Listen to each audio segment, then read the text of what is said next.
Hello সবাইকে, welcome back to my channel. তো আমাদের এই শীতে একটা মাত্র বিয়েবাড়ি পড়েছে, আর সেই বিয়েবাড়িতে পরার জন্য আমি চুড়িদার পিস কিনতে গিয়েছিলাম। তো এই চুড়িদার পিসটা খুব ভালো লাগলো, তাই নিয়ে এলাম। আমার বেবি পিঙ্কে নেওয়ারই ইচ্ছে ছিল, মানে মেনলি পিঙ্কে নেবো এরকম ঠিক করেছিলাম। তো এই লাইট পিঙ্কটা খুবই ভালো লাগছিলো শেডটা। এটা হচ্ছে তার প্যান্টের পিসটা, আর এই হচ্ছে ওড়নাটা। তো এটা আমার দাম নিয়েছে ওই 1300 মতো। আর আমার মা যেহেতু এই সমস্ত কিছু কাজ জানে, তাই মাকেই করতে দিয়ে দিলাম। মা অলরেডি চুড়িদারের ওপরের পোর্শনটা করে নিয়েছে, এখন ওই প্যান্টটা করছে।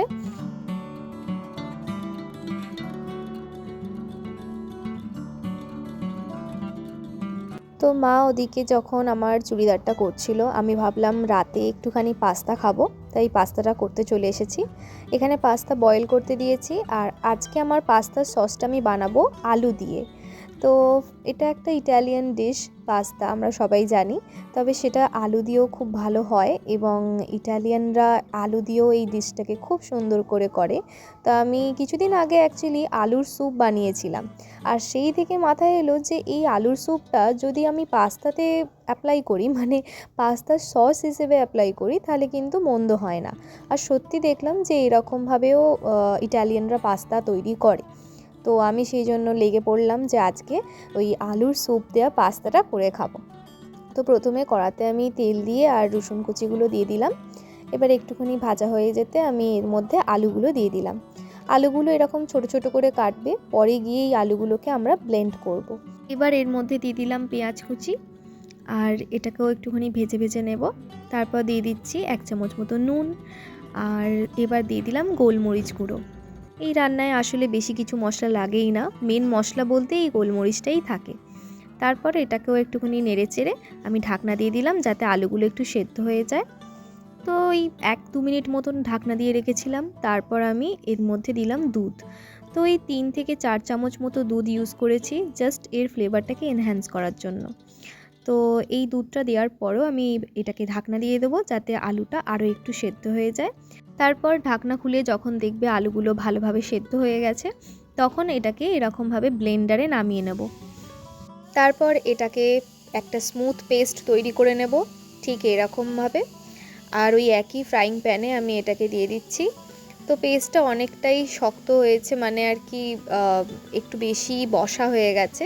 তো সেই কারণে আমরা এখানে আবার একটু জল মিশিয়ে নেব। এরপর এর মধ্যে দিয়ে দিচ্ছি আর একটুখানি নুন, আর এইখানে চিলি ফ্লেক্স অ্যাড করছি।